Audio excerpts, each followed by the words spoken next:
প্রিয় দর্শক, আপনাদের সবাইকে আমন্ত্রণ জানাচ্ছি এটিএন বাংলার স্বাস্থ্য বিষয়ক সরাসরি আয়োজন এসপি হসপিটাল ব্যথা নিরাময় এই অনুষ্ঠানে।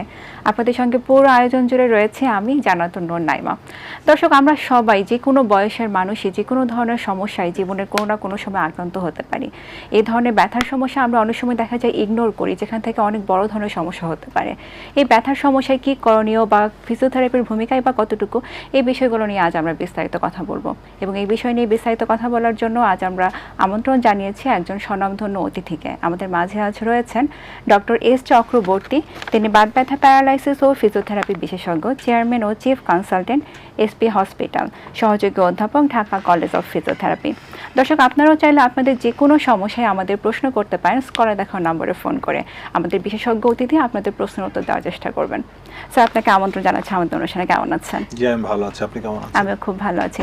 স্যার, দেখা যায় পিএলআইডির অপারেশন করে অনেকে সুস্থ হচ্ছে না, সেক্ষেত্রে আসলে এসপি হসপিটালে আপনারা কি ধরনের ট্রিটমেন্ট দিয়ে থাকেন? চমৎকার প্রশ্ন। আসলে পিএলআইডি যেটা আমরা বলছি প্রোলাপস লাম্বার ইন্টারভার্টিব্রাল ডিস্ক, যেটার কারণে ব্যাক পেন হচ্ছে, এটাকে আমরা বলছি মেকানিক্যাল ব্যাক পেন। অ্যাকচুয়ালি এটার অপারেশন প্রয়োজন হয় না। এসপি হসপিটালে আসলে আমরা সাধারণত অপারেশনবিহীন আমরা কিন্তু হাজার হাজার পিএলআইডি রোগী ট্রিটমেন্ট করতে সক্ষম হচ্ছে এবং সুন্দরভাবে সুস্থ হয়ে যাচ্ছে। বাট যারা ভুল রাস্তায় যায়, যেমন অনেক পেইন কিলার খেতে থাকে বা ফিজিওথেরাপি সেন্টারে গিয়ে গিয়ে দেওয়া আশা করে, তাদের আস্তে আস্তে খারাপের দিকে যায়। তো যে কারণে তারা বাধ্য হয় অপারেশনের মতো একটা ক্রিটিক্যাল সিচুয়েশন তৈরি করতে। বাট অনেকে আছে অপারেশনের পরেও সাকসেসফুল হচ্ছে না, কারণ পিএলআইডি মানে সেখানে একটা ফাটল আছে, ডিসপ্রোলাপস হচ্ছে। তো ইনজুরি যেহেতু আছে, সো ইনজুরি রিপেয়ার করার প্রথম শর্ত হচ্ছে রেস্টে থাকতে হবে।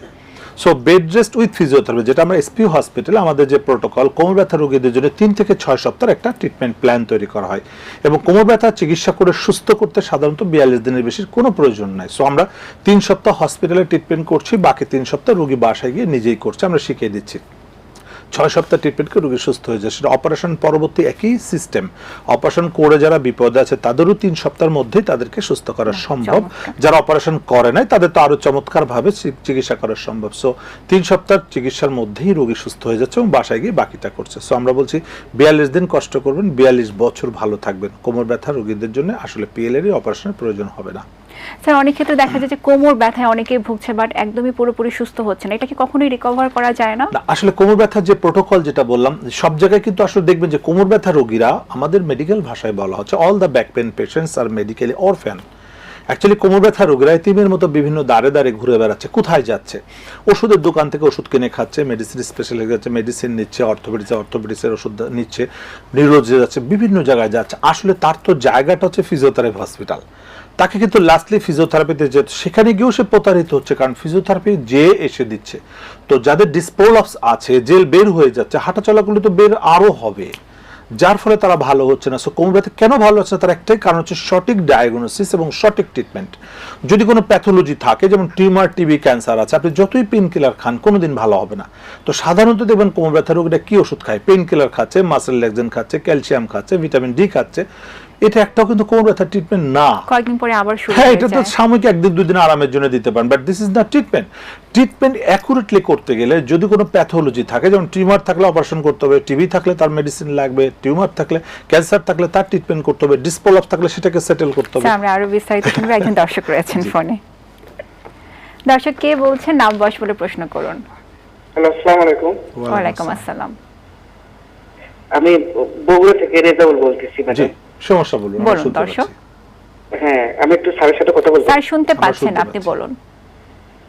হ্যাঁ স্যার, আসসালামু আলাইকুম স্যার। ওয়ালাইকুম আসসালাম। জি স্যার, আমার এই ঘুম থেকে উঠলে, এই যে ঘুম থেকে উঠলে একটু দুই হাতের যে লোকগুলা, দুই হাতগুলো একটু অবশ হয়ে থাকে। আচ্ছা আচ্ছা আচ্ছা, বুঝতে পেরেছি। আচ্ছা, আপনার বয়স কত?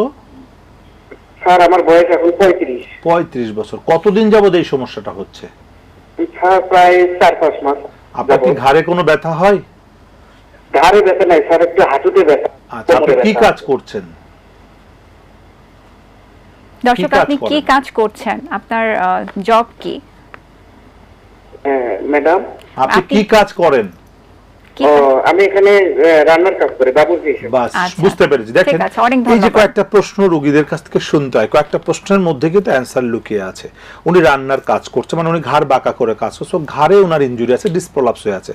সকালে যখন ঘুম থেকে ওঠে তখন রাতে শুয়ে থাকলে আমাদের সার্ভাইকালে যে ডিসপ্রোলাপস আছে সেখানে ফ্লুইড মুভমেন্ট করে স্পাইনাল ক্যানেলের ভিতর দিয়ে, স্পাইনাল ফ্লুইড। এই ফ্লুইডটা ডিস্কের মধ্যে পুশ করে। ডিস্ক যেহেতু এটা সফট টিস্যু, এটা টিস্যু আছে এখানে, টিস্যুর মধ্যে পানি গেলে টিস্যুটা ফুলে যায়, তো ডিস্কটা বালজিং হয়ে যায়। সকালে উঠলেই তার জয়েন্টে জয়েন্টে সমস্ত হাতে ব্যথা সরা যায় এবং একটু হাঁটাচলা করলে আস্তে আস্তে কমে যাচ্ছে। কোমর ব্যথা রোগীদের ক্ষেত্রে এটা হয়, সারা রাত শুয়ে থাকে, সকালে ঘুম থেকে উঠলেই পায়ে প্রচুর ব্যথা, একটু হাঁটাচলা করলে কমে যায়। তার মানে বুঝতে হবে তার কোমরে এবং ঘাড়ে ডিসপ্রোলাপস হয়ে আছে, ওনার ক্ষেত্রেও সেটাই আছে। এটা এমআরআই করে ফিজিওথেরাপি চিকিৎসা দিলেই একদম ভালো হয়ে যাবে। দর্শক, আমি আপনাকে সাজেস্ট করবো আপনি একটা এমআরআই করবেন, একজন ফিজিওথেরাপি স্পেশালিস্টকে দেখিয়ে একটু ফিজিওথেরাপি শিখে নেবেন, নিজেই করতে পারবেন। আপনি একদিন দুই দিন শিখে নেবেন, বাসায় নিজে নিজে করবেন, 6 সপ্তাহ কন্টিনিউ যদি আপনি এক্সারসাইজ করতে পারেন এবং মেনটেন করলে এটা ইনশাআল্লাহ 100% ভালো হয়ে যাবে। ধন্যবাদ আপনাকে। স্যার, ঘাড় ব্যথার কথা যেহেতু বলছিলেন, একটু জানতে চাই যে ঘাড় ব্যথার সাথে কি আসলে ফ্রোজেন শোল্ডারের কোনো সম্পর্ক রয়েছে কিনা? অ্যাকচুয়ালি ঘাড় ব্যথার সাথে সরাসরি ফ্রোজেন শোল্ডারের সম্পর্ক না থাকলেও ঘাড় ব্যথা যাদের লং টাইম থাকে তাদের ফ্রোজেন শোল্ডার হতে পারে।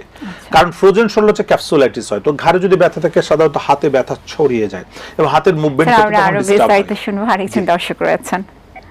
দর্শক, আসসালামু আলাইকুম, নাম বয়স বলে প্রশ্ন করুন। সবুজ বলছি, কুষ্টিয়া থেকে। জি দর্শক, বলুন। জি, আমার এসিএল অপারেশন করা আছে লিগামেন্টে, হাঁটুতে ব্যথা কমে গেছে, এখন পায়ের পাতা জলে মাঝে মাঝে ব্যথা করে, মাঝে মাঝে হাঁটু ফুলে যায়, এটা এখন কি করতে পারি? জি, ধন্যবাদ, অসংখ্য খুব ধন্যবাদ সুন্দর আপনাকে। প্রশ্ন করেছেন। এরকম অনেক রোগী আছে, ওনার এসিএল ইনজুরি আছে, ইনজুরি রিপেয়ার করেছে অলরেডি, কিন্তু উনি কিন্তু সুস্থ না। এখন ওনার যেটা দরকার রিহ্যাবিলিটেশন।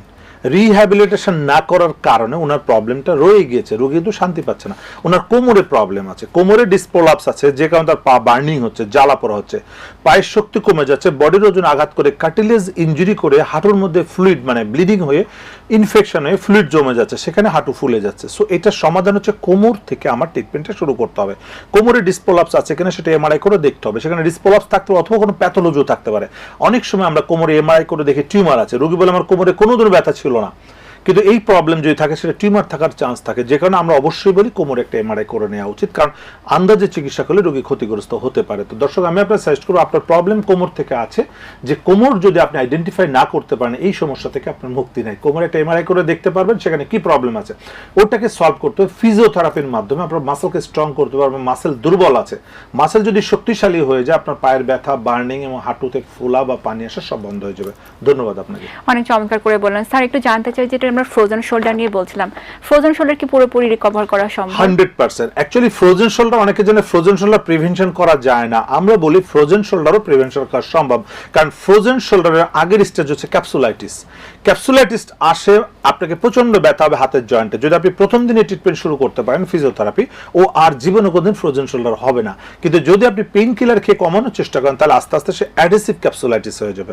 ক্যাপসুলাইটিসের পরে অ্যাডহেসিভ ক্যাপসুলাইটিস হচ্ছে frozen shoulder. So frozen shoulder রোগী বা ক্যাপসুলাইটিস বা শোল্ডার জয়েন্টে ব্যথা হলে সঙ্গে সঙ্গে ফিজিওথেরাপি শুরু করতে হবে। যে কোনো ফিজিওথেরাপি চিকিৎসকের কাছে গিয়ে সাথে সাথে গরম পানি শেকটা ভালো কাজ করে। ওকে স্যার, গরম পানির শেকের কথা বলছিলেন, একটু জানতে চাই গরম পানির শেক আপনারা কখন দিতে বলেন, বা ঠান্ডা পানির শেক আসলে কখন দিতে বলে থাকেন? অ্যাকচুয়ালি যেটা আমরা ক্রনিক যদি হয় সেখানে হিটটা ভালো কাজ করছে, কারণ সেখানে সার্কুলেশনে প্রবলেম থাকে, যে কারণে সার্কুলেশনটা বাড়ানোর জন্য হিটটা ভালো কাজ করে, টেম্পারেচার।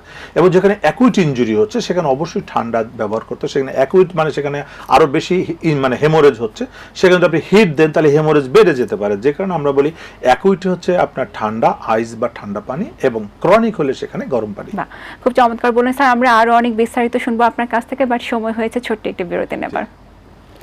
দর্শক, আপনারা দেখছেন এসপি হসপিটাল ব্যথা নিরাময়। এই অনুষ্ঠানে এই পর্যায়ে নিয়ে নিচ্ছে ছোট্ট একটি বিরতি, খুব তাড়াতাড়ি ফিরবো, সাথেই থাকুন।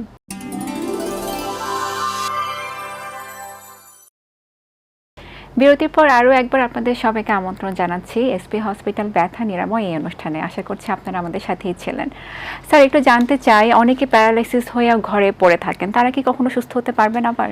খুব সুন্দর প্রশ্ন। আসলে যে স্ট্রোক থেকে প্যারালাইসিস সাধারণত আমাদের দেশে প্রচুর, এছাড়া অনেক কারণে প্যারালাইসিস হতে পারে। স্পাইনাল কর্ড ইনজুরি থেকে হতে পারে, স্পাইনাল ক্যানেলের টিউমার থেকে হতে পারে, অপারেশন পরবর্তী প্যারালাইসিস হতে পারে। আসলে প্যারালাইসিসের কিন্তু একমাত্র চিকিৎসা ফিজিওথেরাপি।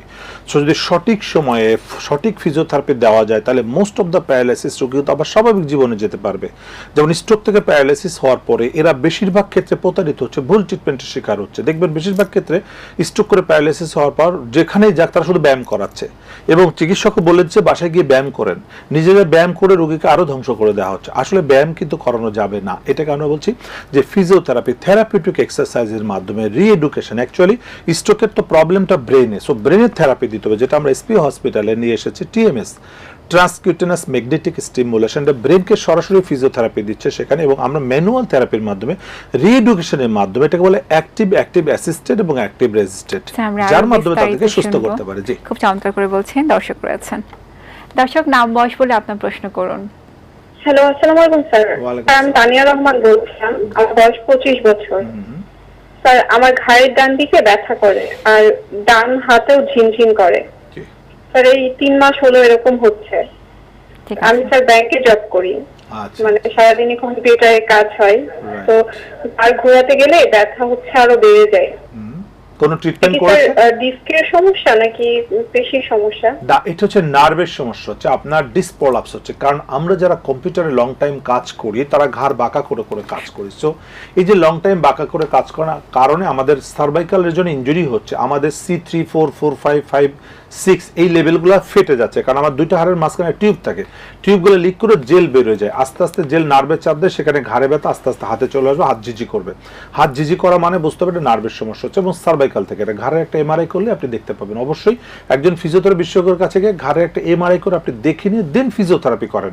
আপনি 1 দিন 2 দিন শিখে নেবেন, বাসায় নিজে করলে আপনি ভালো হয়ে যাবেন। 3 থেকে 6 সপ্তাহ পর্যন্ত আপনাকে এই এক্সারসাইজগুলো করতে হবে, মেনটেন করতে হবে, কারণ এই ফাটলটা রিপেয়ার হতে সাধারণত 42 দিন সময় লাগে। এটা ন্যাচারাল প্রসেসে বডি নিজেই রিপেয়ার করে ফেলবে, শুধু আপনাকে মেনটেন করতে হবে।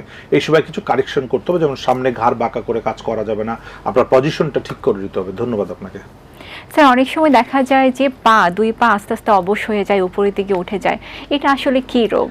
হ্যাঁ, 2 পা অবশ হয়ে যাওয়ার, যেটা আস্তে আস্তে নিচ থেকে উপরের দিকে ওঠে, যে জ্বর থেকে সাধারণত হয়, এটা ইয়াং জেনারেশন বা বাচ্চাদেরও হতে পারে। এটা কিন্তু জিভিএস, এটা জিভিএস গুলেনবারি সিনড্রোম, এর মাধ্যমে এই সমস্যাটা, এটা খুব ডেঞ্জারাস একটা জিনিস, বাট এটা রিকভারি খুবই ভালো। এটা কিন্তু ফিজিওথেরাপির মাধ্যমে এটাকে রিকভারি করা সম্ভব, তবে আর্লি স্টেজে ডায়াগনোসিস করতে হবে। এই জন্য যারা দেখবেন যে বাসাতে বাচ্চাদের বা বয়স্কদের বা বৃদ্ধদের যখনই 2 পা থেকে আস্তে আস্তে উপরের দিকে প্যারালাইসিস হচ্ছে, দ্রুত তাকে হসপিটালাইজেশন করতে হবে, যে কোনো হসপিটাল, জেনারেল হসপিটাল। কারণ ফার্স্টলি হচ্ছে তাকে আইডেন্টিফাই করার জন্য যে তার ডায়াগনোসিসটা কনফার্ম করা, আমরা আরো বিস্তারিত শুনবো জিভিএস নিয়ে। দর্শক রয়েছেন। দর্শক, আসসালামু আলাইকুম, নাম বয়স বলে প্রশ্ন করুন। ওয়ালাইকুম আসসালাম। জি দর্শক, আমরা শুনতে পাচ্ছি। হ্যাঁ, ওয়ালাইকুম আসসালাম। আমি মিরপুর থেকে বলছি, নিগার সুলতানা। জি, আমি একজন গৃহিণী। আমার এই হাঁটুতে ব্যথা অনেকদিন যাবত, আজকে প্রায় 15-16 বছর। হ্যাঁ, কোনো ট্রিটমেন্ট 15-16 বছর আমি অনেক চিকিৎসা করছি, কিন্তু কোনোভাবে কাজ হচ্ছে না। ওষুধ খেলে কমে থাকে, আবার বেশি হয়। কেন ব্যথা হচ্ছে আপনি কি জানেন? জি, আপনি কি জানেন ব্যথাটা কেন হচ্ছে? আমি একবার লিফট থেকে পড়ে গেছিলাম। আচ্ছা, ঠিক আছে, জি, ধন্যবাদ। আমরা অনেক ধন্যবাদ। দেখেন ওনা কিন্তু অটোমেটিক একটা হিস্ট্রি পাওয়া গেল, লিফট থেকে পড়ে গেছিল। তার মানে ওনার এই হাঁটু ব্যথার মূল কারণটা হচ্ছে কোমর। দেখবেন যারা লং টাইম হাঁটু ব্যথায় আক্রান্ত তাদের রোগটা কিন্তু হাঁটুতে না, হাঁটু ধ্বংস করে দিচ্ছে, কিন্তু রোগের উৎপত্তি হচ্ছে কোমর। যে কারণে উনি হাঁটুর যত চিকিৎসাই করুক, উনি 15 বছরের মধ্যে কোনো রেজাল্ট পান না, আস্তে আস্তে খারাপের দিকে যাচ্ছে, এবং দিন দিন উনি ডিসেবল হয়ে যাচ্ছেন, অচল হয়ে যাচ্ছে। এবার বহু রোগী আমাদের দেশে আছে যারা অচল, বাট আমাদের এসপি হসপিটাল আসলে এগুলো কিন্তু সচল হয়ে যায় দ্রুত, এবং এগুলোকে আমরা স্বাভাবিক জীবনে দিতে পারবো। তারা নিচে বসে নামাজ পড়া, নিচে বসে টয়লেট করা সবই আবার করতে পারবে, কারণ আমরা মেরুদণ্ড থেকে ট্রিটমেন্টটা শুরু করি। কোমরে একটা এমআরআই করলে দেখা যাবে না ডিস্ক প্রলাপস হয়ে আছে, যে ডিস্ক প্রলাপসের কারণে পায়ে শক্তি কমে যাচ্ছে, শক্তি কমে যাওয়ার কারণে হাঁটতে পারে না, জোর করে হাঁটা চলা করছে, ফলে হাঁটুর মধ্যে কাটলেসটা ভেঙে যাচ্ছে, এটাকে আমরা অস্টিওআর্থ্রাইটিস। তো অস্টিওআর্থ্রাইটিস ট্রিটমেন্ট করে লাভ নেই, ট্রিটমেন্ট করতে পিএলআরএ, কোমরকে ঠিক করতে হবে। দর্শক, আমি আপনাকে সাজেস্ট করবো অবশ্যই একজন ফিজিওথেরাপি বিশেষজ্ঞকে দেখে আপনাকে একটা হসপিটালে ভর্তি থাকতে হবে। 3 থেকে 4 সপ্তাহ যদি আপনি কন্টিনিউ দিনে 4 বেলা করে ফিজিওথেরাপি নেন, ইনশাআল্লাহ সুস্থ হয়ে যাবেন, এবং 6 সপ্তাহের মধ্যে আপনি স্বাভাবিক জীবনযাপন করতে পারবেন। ধন্যবাদ আপনাকে। সঠিক চিকিৎসা আসলে খুব ইম্পর্টেন্ট। স্যার, আমাদের আরো একজন দর্শক রয়েছেন। দর্শক, আসসালামু আলাইকুম, আপনার নাম বলে প্রশ্ন করুন। আসসালামু আলাইকুম, আমার নাম পলাশ। আমি হচ্ছে পেশায় একজন ড্রাইভার।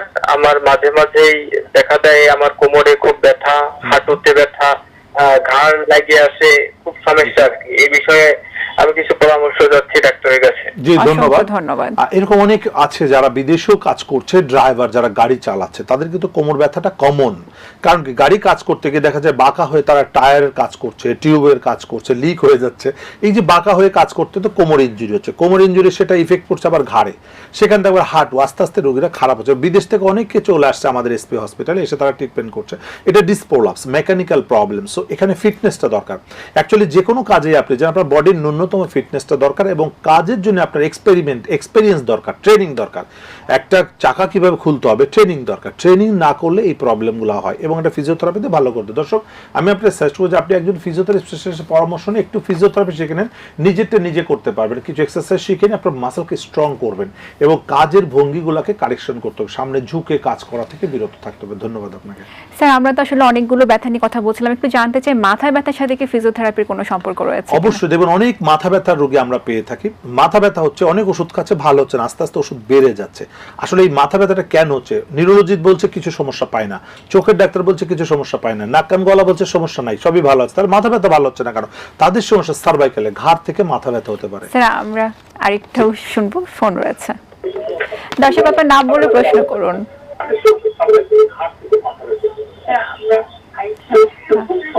দর্শক, আমরা শুনতে পাচ্ছি।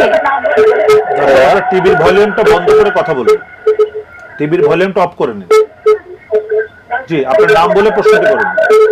হ্যালো হ্যালো, দর্শক, আমরা আমরা শুনতে পাচ্ছি, আপনি প্রশ্নটি করুন। হ্যালো, দর্শক, আমরা শুনতে আমার পাচ্ছি। নাম মোহাম্মদ মাসুদ আলম। জি, আপনার প্রশ্নটি সমস্যা বলুন। করুন। আমার নাম মোহাম্মদ মাসুদ আলম। আমার হইলো বুকে আর পিঠে,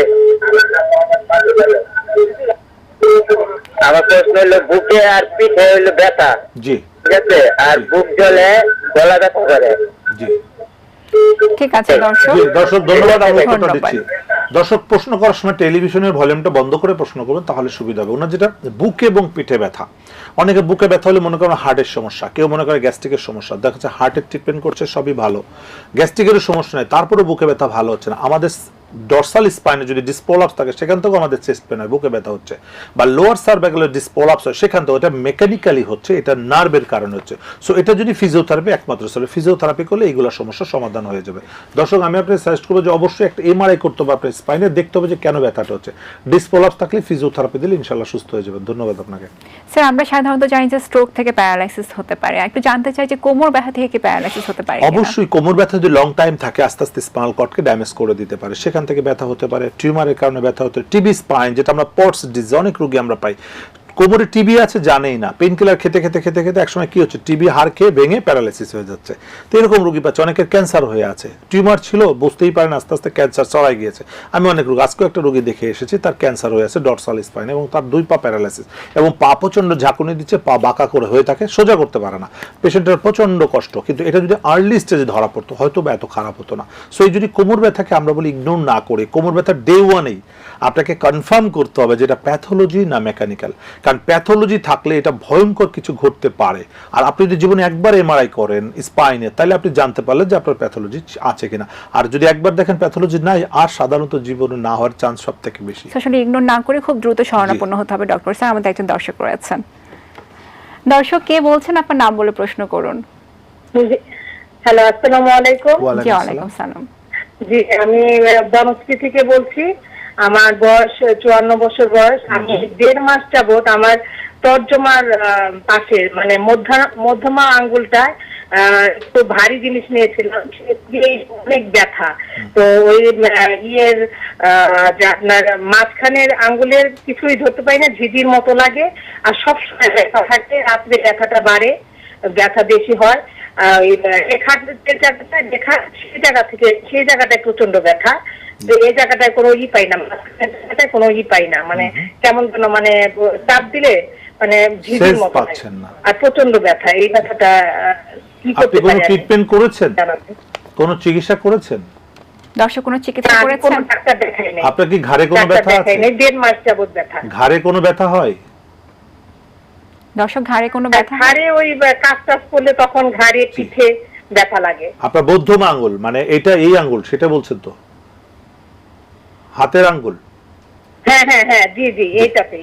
জি ধন্যবাদ দর্শক। অসংখ্য এটা ধন্যবাদ। আসলে আমাদের যে সার্ভাইকালে ডিসপ্রোলাপস থাকে ওখানে কম্প্রেশন হলে তখন এই আঙ্গুলটা ঝিঝি করবে। আমাদের যে সি সার্ভাইকাল 4 এবং 5 এই জায়গা যদি ডিসপ্রোলাপস হয় তাহলে এটা ঝিঝি করবে, অবশ্যই যেতে পারে এবং প্রচন্ড ব্যথা করতে পারে, কারেন্টের মতো শক করতে পারে। দেখেন ও অসুখ কোথায়, ব্যথা কোথায়, রোগীর কিন্তু কমপ্লেন এখানে, ঘাড়ে তেমন সমস্যা নেই কারণ ওখানে কম্প্রেশনটা বেশি আছে। কারণ ওই যে নামনেস, তার মানে কি তার কর্ডের উপরে যে আঘাত পড়েছে, তার মানে ডিসপ্রোলাপসটা খুব মারাত্মক আকারে যাচ্ছে, যে কারণে তার অবশ পর্যন্ত হয়ে গেছে। কারণ ব্যথা বেশি থাকা ভালো, যত বেশি ব্যথা, জেল ডিসপ্রোলাপস খুব সামান্য বাট অবশ হয়ে যাচ্ছে মানে অনেক বড় ডিসপ্রোলাপস হয়ে যাচ্ছে। দর্শক আমি আপনার সাথে আপনার ঘাড়ের এমআরআই করতে হবে, করে ঘাড়ে ফিজিওথেরাপি করলে আপনার এই আঙ্গুলের ঝিঝি এবং নামনেস এবং ব্যথা সবই ভালো হয়ে যাবে।